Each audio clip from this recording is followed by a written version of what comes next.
channel. I'm MoedotJ and we're locked in. This is episode 6 of Euphoria and Rue is on the loose. We know Rue gets high every single episode. The question is, what is Rue going to do the next episode? We seen that she went over to the plug's house because she ran away. Her mom was trying to send her back to rehab. And Rue was just on the rampage a whole episode trying to find some drugs to get that high back. Now, this is her first time actually using morphine through a needle, and it actually calmed her down. But before we get into episode 6, shout out to the notification gang. If you're new to the channel, you want to be a part of it, hit the subscribe button, turn on your notification bell so you get something every time I upload. Hit that like button. It's the easiest thing you can do. Now, Rue, moving forward, she also needs to figure out how she's going to pay back all those drugs. And we've seen that Cassie and Maddy, their little beef is all because Rue exposed Cassie was sleeping with Nate. So let's jump into it. This is episode 6 of Euphoria. We start the episode off. It looks like Rue is going through withdrawals. We know that she's been on drugs heavy. And right now, she's going through the part where she can't keep herself together. She's trying to open up a Jolly Rancher and she's struggling with it. Now, her mom is in the kitchen. Her mom is like, do you want me to help you with that? And Rue, she's just trying her best to do it on her own. But this is a tough thing for her. A lot of people, when you see them coming off of drugs, they have these shakes. They're actually weak because their body is craving what's been keeping them going for so long. We see that Rue is extremely weak at this point. She's walking. She needs her mom to help her. Her mom is putting her in the bathtub, washing her up because she's not moving. She's not able to keep food down. They're not eating when they're going through these withdrawals. So right now is a very vital point in Rue's life where her mom needs to be there for her. Of course, you got Gia. Every time we see her, she's crying because she's looking at her sister. She was the one that discovered her sister when she OD'd. Now, she also mentions how doctors in hospitals, they don't care how good of a person or bad person you are. Their job is to just help you. Now, the hospital did put her mom in contact with a rehab facility that may have a bed coming open in the next, you know what I'm saying, the next couple of weeks or in the next month. That would be the best bet for Rue because you're not going to be able to treat her at the house, especially when you have to go to work. We start to hear Rue admitting to who she is. She's saying she's a liar, she's a thief, she's violent, she's abusive. But all of these are the things that she is while she's on drugs. She has to kick this habit or everyone's going to get the bad Rue and not the good Rue. Now, all of these things are going through her head. And we remember Ali was trying to help her out. So what she's thinking is, I have to apologize to Ali because I may have said some things and I didn't mean them. Now, they were hurtful things talking about him being a drug addict and how he was abusive to his family. Now, she has a Malcolm X shirt on, and what I'm looking at is we know that Malcolm X used to be on that stuff and then he cleaned up and he became the man that he is. Now, is Rue going to be the next Malcolm X? No. But taking this first step and apologizing, that's the best thing she can do, even though you can tell it's hard for her. Ali knows what she's going through. He may have been there at one point. He sees people going through this cycle. So she's apologizing and saying, I'm sorry for everything I did. And what he wants her to know is, I accept it. He understands what the drugs will do to you. With the apology, Ali actually comes over and he brings some food because he knows that this is what the family needs. He knows that they've been working their butt off 24/7 to make sure that Rue is all right. What Ali does is he's trying to, give the family some relaxing time. So what he's doing is joking around. He tells Gia, come and help me cook a little bit. Oh, Rue, get out of here. You stink. You know what I'm saying? You got diarrhea and stuff. Get on out of here. He also tells her mom to leave too. But what he wants to do is actually talk to Gia and see how she's doing with everything that's going on. And he's telling Gia, if you're mad at her, that's okay. That's your right to be mad with her. But you just got to understand what she's going through and you got to help her get through this. Now, staying angry, that's the problem. Yeah, you can be mad, but what are you going to do to get past that? He just wants to get a feel of where her head is and her mindset because not only is Rue hurting herself, she's hurting those around her, especially her loved ones. Now we're going on to Nate and his whole drama with Cassie and Maddy. He's working out, so he doesn't know that Cassie and Maddy had got into it because Rue exposed everything. Now you see Cassie called 38 times. I need to talk ASAP. But the thing about Nate, he doesn't care about the calls from Cassie. He wants to know, why hasn't Maddy called him? That's because he doesn't know that she's upset with him and Cassie because of Rue. And for him, Maddy is very loyal to him, and that's the lady he wants. And the reason Nate is kind of worried that he didn't hear from Maddy is because she's crazy. She's the type that'll literally get violent up in here. You hear her talking to Kat and she's saying what she wants to do to get rid of Cassie, to get rid of Nate. So you really got to watch her. You don't want to leave her without an eye on her, because Maddy will do some crazy things. Now, Kat, she's on a date with Ethan, but she still wants to know why she doesn't really love him. They're at a little diner or whatever, and they're eating. You hear the waitress saying, hey, we try not to be on our phones in here. But she's on the phone, and now Kat's about to have her whole little spiel because she doesn't know what she wants, but she's going to get disrespectful to our boy Ethan. She starts lying to him, talking about she has a terminal illness, it's like mental health or something like that. And he's like, man, it seems like you're lying about this. She's like, oh, you don't believe what I'm saying? And she tries to flip the whole situation of her lying because she doesn't want to be with him and put it on him. But he's smart. And he says, you know what? We probably shouldn't be together. You know, forget it. We shouldn't be in a relationship. So you already know that this is going to come back on Kat, and she's going to be like, oh, there's no good guys out here. I wish I never messed it up. But that's usually how it happens. Ethan, you just dodged a bullet, brother. Cassie and Lexi's mom is one of the coolest and realest people on the show. She's seen how her daughter Cassie has been acting, so she's telling, hey, Lexi, take these knives and hide them outside in the bushes. We don't want her doing anything. She's not stable right now. Lexi starts to have second thoughts about putting on that play. Now, you know the main character is based off of her sister, so she goes over to Fezco's house. She hasn't really talked to him since they were at the little corner store where, you know, Kyle showed up, and he's saying, you know what you should put in the play? You should put me whooping Nate's ass in that play. So she's explaining to Fez what the play is actually about, a group of girlfriends, and they end up growing apart and going through some things. And he brings up my favorite movie of all time, Stand By Me. Number 2 is Jurassic Park. But for this case, they're using Stand By Me, one of my favorite movies of all time. And he's saying, oh, well, we should watch that. And if your play is anything like Stand By Me, it's a good play. Back at home, though, Lexi, she's trying to use the bathroom. Cassie's in the bathtub. You know where she was hiding on New Year's, but only at her house. And she keeps calling Nate, calling and calling and calling, but he won't answer. Back at Nate's house, we see they still haven't wiped the pee up off the ground from where Pops peed on the floor last night. It's still just sitting there, disgusting. But he's in the kitchen with his mom. Now, he's saying that he's glad Dad is gone. His mom, she taking it like a G. She drinking, she smoking cigarettes, and she's just telling him, Nate, don't take your anger out on me. Now, your dad has some good parts. Why didn't it come to you? We raised a kid that just has a lot of bad. Now, Cassie's flipping out. She's yelling at her mom and Lexi, talking about everyone thinks she's the bad guy, but she didn't sleep with Maddy's boyfriend. She slept with him when they were broken up. And they're like, you still don't do that. Now, Mom, she's on the couch and she's just trying to watch some TV. Can I get an hour of peace in this house? Cassie is flipping out. Now, what Cass is trying to say is we messed around, but they weren't together. That's what everyone needs to understand. But Lexi and the mom are saying, you still slept with your best friend's boyfriend, whether it was her boyfriend at the time or her ex. You still did it, and you didn't even acknowledge her and let her know that this is what you were doing. So Cassie, she storms off. She crying. Good thing we put those knives outside.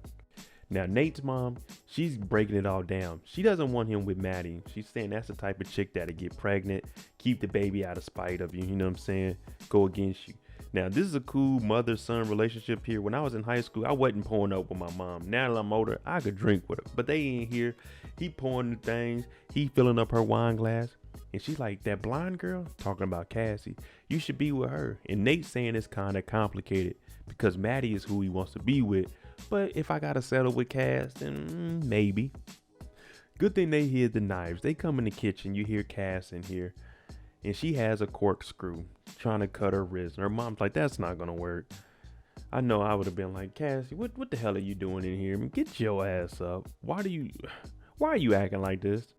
Lexi calls out her sister Cass and saying, why are you acting like this towards Nate? You don't like Nate. He made fun of you all these years. And she's saying you wouldn't understand. But now she's understanding why Cass told Cal's dad what happened to him. And Lexi is upset about her snitching on Fez because she likes Fez. And she's saying, you like Nate, so you told on him? You told on Fez because you like Nate? Cass, you're in here tripping. She starts telling Nate about when he was younger. He was basically a mama's boy. He would go in there, ask his mom before she goes to sleep, you want something to drink, Ma? She said, yeah, he'll bring her back some water, put it on a nightstand and give her a kiss. Now, he would never do anything. He would barely even look at his father. Now you're seeing where the disconnect came from. Him growing up and him and his dad not really being on the same page. Look at Mom. She got the wine And Cass comes in and says, none of this would have happened if it wasn't for Rue. Her mom is like, hey man, Rue's been going through a lot. She's a nice girl. Now Cass, she's all emotional. So she's saying, I'm not a good person? Cass, no one said that. The mom is chilling at this point. She's like, Cass, shut the hell up. I'm just trying to watch some TV. That's why I ain't got kids in real life. I'm like, man, shut up. I'm trying to watch some TV. I'm trying to record a show. I'm trying to do something. But get the hell out of here. For Nate, he's listening to all this and he knows he may not like his dad, but one thing he needs to do is protect his dad's business because, you know, no one's going to buy any houses or any architectural structures from a guy that messes with underage people. So Nate, he needs to get this DVD back of his father. And when he goes in his dad's drawer, he sees that all of the DVDs are gone. And you see he left a sticky note because he knew that Nate would come in here. Enjoy being the man of the of the home or the house. Now, we didn't forget about Jules and Elliot, but Rue, she says we're not going to talk about them because she doesn't care about them at this point. They snitched on her. You remember they both showed up to the house and they sat there the whole time and listened to her flip out, break the door. They just sitting there watching like, okay. Now we know that Maddy's been babysitting and her and the homeowner, his wife, they've been getting kind of close with each other. So she's like, let's go have something to drink. They just offer all kinds of 16, 17-year-olds, 18-year-olds liquor. Who cares? But they get in the pool and they start talking. Well, it turns out Maddy explains what the situation is between her and Cassie. This lady did the same thing. She was just in the position of Cassie. So really what she's getting at, she's telling Maddy, I used to be like that too. When I was young, I would argue and do all that fighting. But her and her husband, Sebastian, they don't do any arguing and stuff. You do hear Maddy say, my brain isn't wired that way. So fellas, if you hear anybody tell you their brain isn't wired that way to agree, it's wired to argue, stay the hell away from it. You ain't trying to deal with all that. Women, that goes the same for y'all too. If a dude talking about, I'm not wired to, you know what I'm saying, come to an agreement, no man, forget it. When the night has come and the land is calm and the moon is the only light we'll see.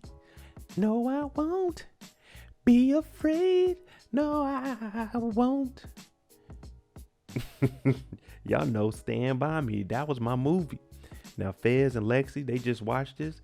Good time. Every time you watch it, it makes you tear up a little bit. It's a very deep show. You got to actually pay attention to it.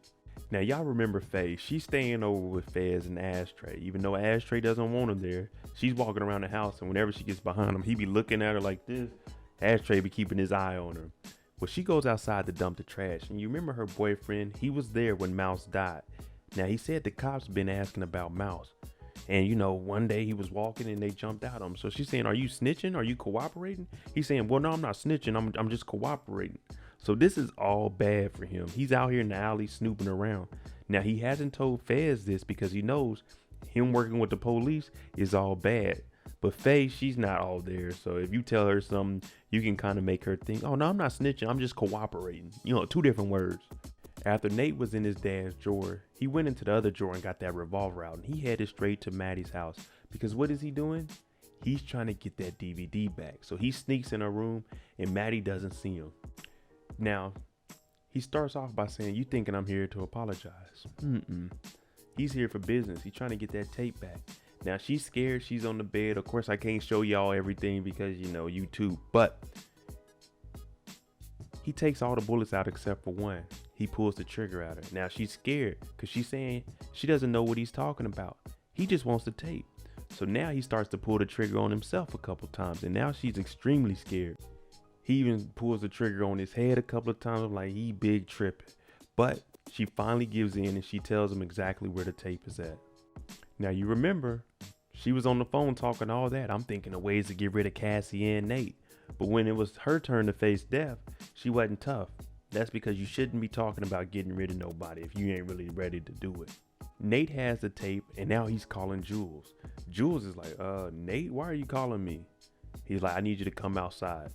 So Jules, you know, being nervous, she grabs a box cutter just in case it gets ugly out there with Nate. You never know what Nate's going to be on.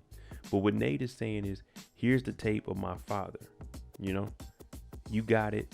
Don't worry about anything else. You know what I'm saying? Now, I'm not too sure what to think in this situation. I can kind of go off of what they're saying, but Nate grabs Jules' hand before she gets out with the tape and says, "For what it's worth, everything I said in the text message, I meant it." And Jules says, "I did too." So are they hinting at that he was actually attracted to Jules? Or was he just setting Jules up to try to get everything back for his father? I'm not sure. I need y'all to let me know. After he gets the tape back from Maddy, gives it to Jules, what does he do? He calls up Cass because he's going to take the next available option. He calls her and tells her to pack a bag. You come to stay at my place. She talking about, "Oh, okay. Man, it's raining outside." I'd be like, "Nah, I'm good. I'm going to stay at the house for the night." They get back to the house. Nate's mom is looking. She waves. This is who she wanted Nate to be with anyway. She gets in there. She's upset because he hasn't been answering calls. She's hitting them and stuff. Man, when I was growing up, I was like in high school, I wasn't having women stay over. She brought a suitcase, a bag, and she about to stay the night. I'm like, man, some crazy stuff they do in this town. Back at the dinner table, because they've been cooking up dinner all night. Rue ain't taking no bath, nothing. Still got the Malcolm X shirt on from this morning. Still stinking. But she's saying, "I'm going to go to rehab. I'm going to clean up, and I'm going to come back and apologize to everybody." Now, Ali, he asked Gia, how does she feel about it? She said, "If it's real, then, I'll believe it. But if not, you said that before." Now, Ali's been here before. He's clean. So Gia asked, what does he think? And he said, "I don't know what to think. But there's a 5% chance that they get clean." So Gia is saying, with those odds, why would you even have hope in that? And he's saying, it's not for us to have any hope in. It's for her to do it. Gia knows that her sister Rue is about to leave to go to rehab, so she wants to sleep in the room with her. When she gets in the bed, Rue says, "I feel like I don't know anything that's going on in your life anymore." And what Gia tells her is, "I'll tell you when you get back." Basically what she's saying is, you get clean, you stick it through, then we're going to have all the conversation we need to. You just got to get focused on leaving. So even though Gia is the little sister, she's still supporting and, helping her sister through this and encouraging her. What the end goal is, you get to know more about me. We know that the emergency room recommended a rehabilitation center for Rue to go to. Well, mom is on the phone and it looks like they're not going to have anything available. And you can hear her starting to cry, saying my daughter's going to kill herself if she doesn't get this kind of help. But they just don't have it. They can't accept Rue at this time. There you go, episode 6 of Euphoria. Let me know what you think is going to happen between Cassie and Maddy, especially with her staying over at Nate's house and him pulling a gun on her. And how is Rue going to put up with this, not being able to go to rehab? Let me know what you guys think. I'm MoedotJ. If you like the content on the channel, hit that like button, hit that subscribe button. Thanks for watching. I'm out. Demie on the beat, boy.